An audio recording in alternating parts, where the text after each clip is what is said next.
Hello po mga kababayan, si Dante Maravillas, Bicolano vlogger, broadcast journalist from Albay. Si Sara Duterte nag-deny, hindi niya daw alam mga kababayan kung ano yung rason. Bakit si Hanilet binawalan na makabisita sa kanyang tatay sa ICC detention cell? Naniwala kayo hindi niya alam? Ano tingin ninyo? Mga kababayan, kapanipaniwala yung mga sinasabi ni Sara Duterte? Malaboan niya Mr. Maravillas kasi sa 10 niyang sinabi ni Sara, 11 yung mali.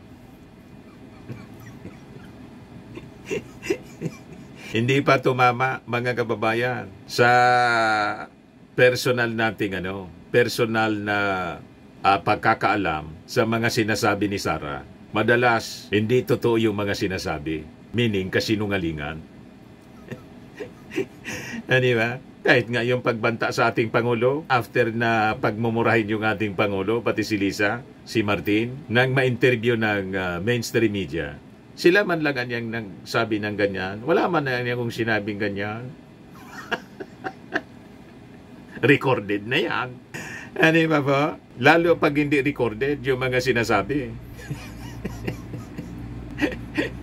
Walang witness. Yun ang witness po ang buong mundo nakapanood sa kanyang pagbabanta. Pero nang tanungin, sila man anya lang ang sila man lang anya nagsabi niya, di ko man anya sinabi. Ito yung balita ngayon sa Politico News. Hindi ko alam ano rason. Sara Duterte left in the dark why ICC canceled Hanilet's visits to Rodi. Sabi dito sa balita, Vice President Sara Duterte confirmed that the International Criminal Court has barred Hanilet Abansenia from visiting former President Rodrigo Duterte at the detention facility in The Hague. Duterte, however, has been left in the dark about the reason behind the cancellation of Abansenia's visit. Nag-hysterical po si Hanilet kasi biglang ibinawal sa kanya ang makapasok po sa detention cell. Ang nagkwento si Harry Roque kasi ang sabi, inaakusa si Attorney Kaufman na siyang utak. Malabo man po na si Attorney Kaufman. Yung abogado, kung anong sinasabi ng kliyente, yun ang sinusunod. Tama po. Yan kumuha kay Kaufman po, si Sara, si Digong po. Ang sabi, si Digong, nagsabi pa na you cannot do that, anya. Ibig sabihin, hindi si Digong. Kung hindi si Digong, sino? Diba? Ang itinuturo, mismo daw yung ICC. Mga ICC officials, ipinagbawal si Hanilet. Malabo man po na without the blessing ng kung sino na makapangyarihan, pagbabawalan si Hanilet na makapasok. Di ba? At ang pinakang logical, yung mismong kapamilya ang nagbasbas. Kasi po, common law wife, mga kababayan si Hanilet, lalo pa, last month napabalita na binibenta na ni Hanilet yung old house nila. Di ba? Kahit man siguro po ako ang kapamilya, ibabawal ko. Bawal ka na niyang pumasok doon kasi baka kung ano yung mga ipapirmahan mo.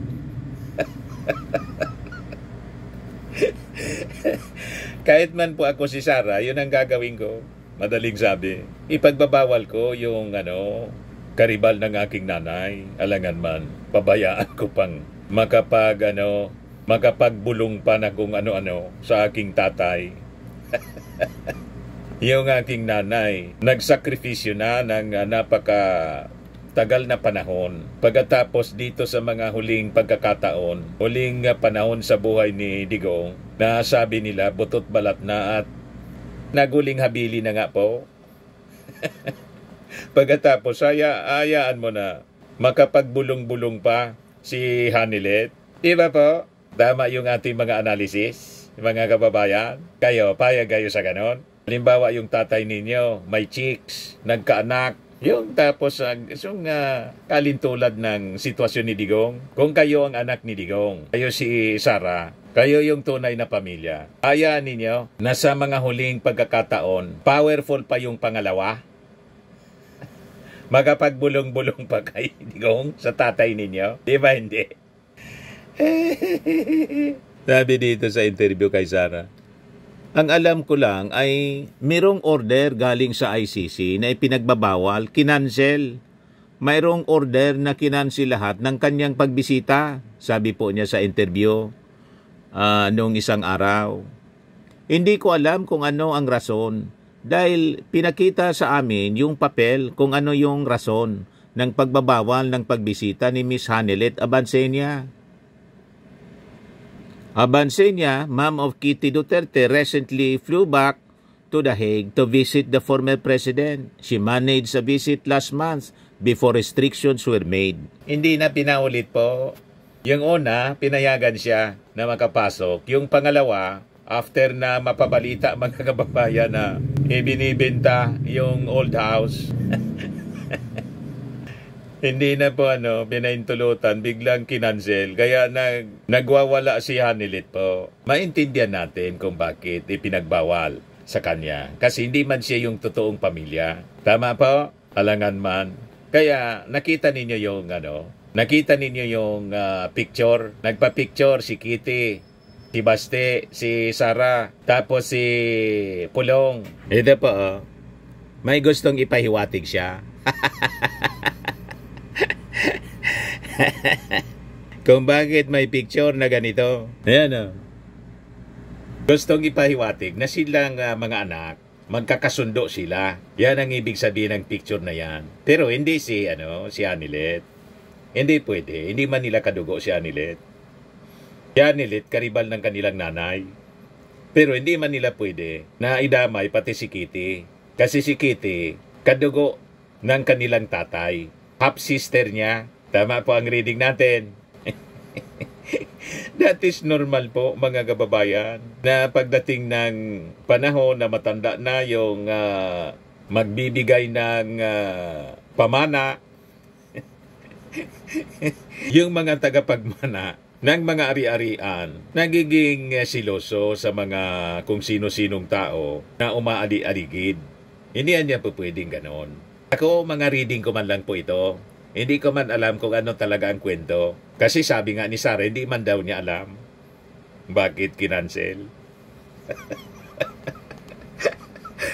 Pero, alangan man hindi niya alam talaga. At wala siyang impluensya doon.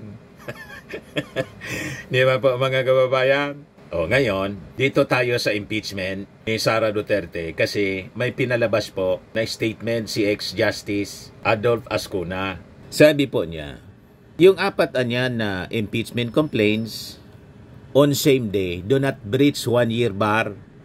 Kaya sinasabi niya, mali yung naging desisyon ng Supreme Court sa 1-year bar. Sabi niya, this is why even applying the Supreme Court's new definition for initiating an impeachment complaint, there was no violation of the Constitution when the fourth impeachment complaint against Vice President Sara Duterte was initiated on February 5. Sabi po ni Ascuna na isa sa mga framers ng ating konstitusyon.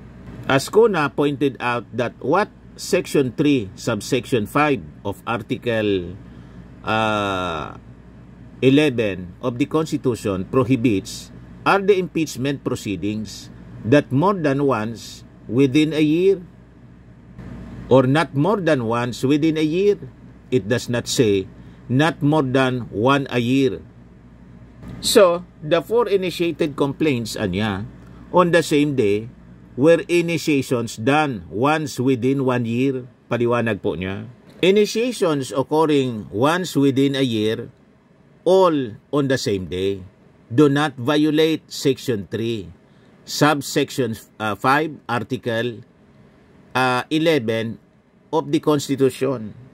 Sabi po niya, according to him, the purpose of the once-a-year rule in the provision is to limit the time that impeachment proceedings take from the House of Representatives. But if multiple complaints are all dealt within the same day, the only consumes This only consumes 1 day.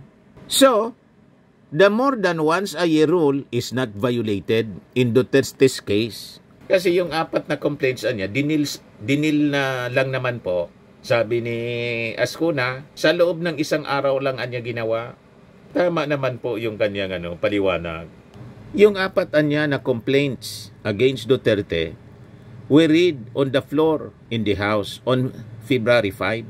The 4th one, endorsed by at least 1/3 of members, was then directed to be transmitted to the Senate upon the motion of the majority leader. After this, the House directed the transmission of the 3 other complaints to the archive. Yan yung post, mga kababayan, ni retired Supreme Court Associate Justice Adolph Ascuna. To recap, sabi niya, the rule is not more than once a year. The rule is not more than 1 a year. A whole whale of a difference anya. So, the more than once a year rule is not violated here. Sabi po ng dating justice. Anyway, may motion for reconsideration, mga kababayan, na final ang HOR through the Solgen. Hintayin na lang natin kasi itong mga puntos na to na ipaliwanag ng maayos. And yung request nila, magkaroon sila ng bigyan sila ng pagkakataon na ma-defend through an oral argument. Walang ginawang oral argument po, mga kababayan. Hindi pinagbigyan na marinig ang both parties, mga kababayan, through an oral argument. So we just hope na pag nangyari siya, paliwanagan yung ating mga justices ng Supreme Court, there will be a reversal sa naunang desisyon na dineclare na ang konstitusyonal. Kasi sabi nga po ni Ascuna, lumalabas niya, lalo yung mga additional requirements, yung konstitusyon anya natin, naging unconstitutional na. You see, hindi mapupwede po na yung Supreme Court maging above the Constitution. Dapat po, yung Supreme Court umaayon sa kung ano ang sinasabi sa konstitusyon. Di ba? Hindi yung baguhin yung konstitusyon. Walang karapatan. Walang power yung Supreme Court. Maski pa siya ang Supreme Court. Pero hindi niya pwedeng baguhin ang nilalaman ng ating konstitusyon. Kundi ang mga desisyon niya dapat naaayon sa ating saligang batas o sa ating konstitusyon. Tama pa? Hindi po ako nagpaliwanag ng ganyan, kundi si Ascuna, isang framer ng konstitusyon at isang retired justice ng Supreme Court. So, may authority and enough experience and credibility yung nagsasalita. Kino-convey ko lang sa inyo sa pamamagitan nitong ating vlogging yung kanyang mga sinasabi.